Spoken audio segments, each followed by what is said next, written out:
नमस्ते दोस्तों, मैं लक्ष्मीकांत आपका स्वागत करता हूँ। Hello friends, myself Laxmikant, welcome to our channel.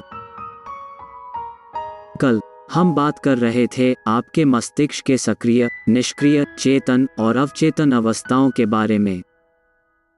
Yesterday, we were talking about the states of your brain, namely conscious, subconscious, active and inactive.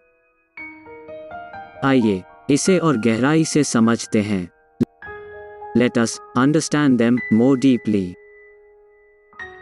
जब आप वो काम करते हैं जो आप जानते हैं, तो आपका मस्तिष्क चेतन अवस्था या सरल शब्दों में होश में होता है। When you do the work which you already knows, then your mind is in conscious state, or in other words, in present mind. तब आपके मस्तिष्क को क्या काम करना है, क्या निर्णय लेने हैं, ये सारी बातें पता होती हैं। At that time, your brain knows what to do and what decisions are to be taken. चेतन अवस्था में आपका मस्तिष्क हमेशा सक्रिय होता है। Your brain is always active in conscious state. उस समय आपके काम करने की गति और उस काम की कल्पना दोनों एक साथ चलते हैं। That time, the speeds of your work and imagination related to work are equal. इसी कारण से हम वह काम तेजी से करते हैं जो हमें आता है। For this reason, we complete the work we know more quickly.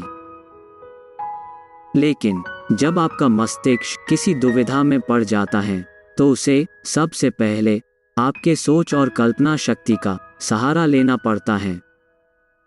But when your brain is in confusion, then it gets the required help from thinking and imagination. इसी समय आपका मस्तिष्क चेतन से अवचेतन अवस्था में चला जाता है। From this moment, your mind enters from conscious to subconscious state.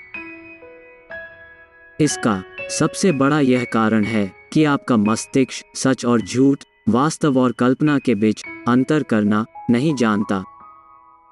The reason for that is, your brain is not able to differentiate between true and false, or between real and fiction or imaginary. यहाँ अवचेतन स्थिति में मस्तिष्क सक्रिय भी रह सकता है या निष्क्रिय भी। Here, in subconscious state, your brain may either be active or inactive.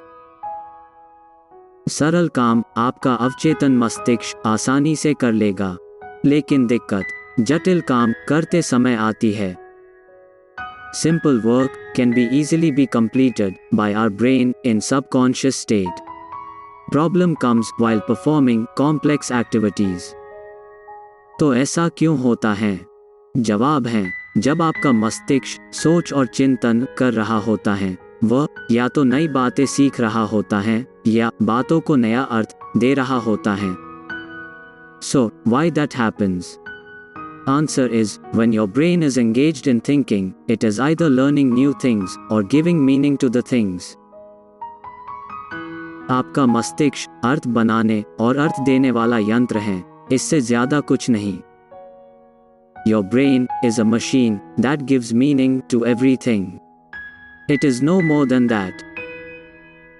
आज यहाँ पर रुक जाते हैं। We take a break here. जल्दी ही मिलेंगे। We will meet soon. नमस्ते।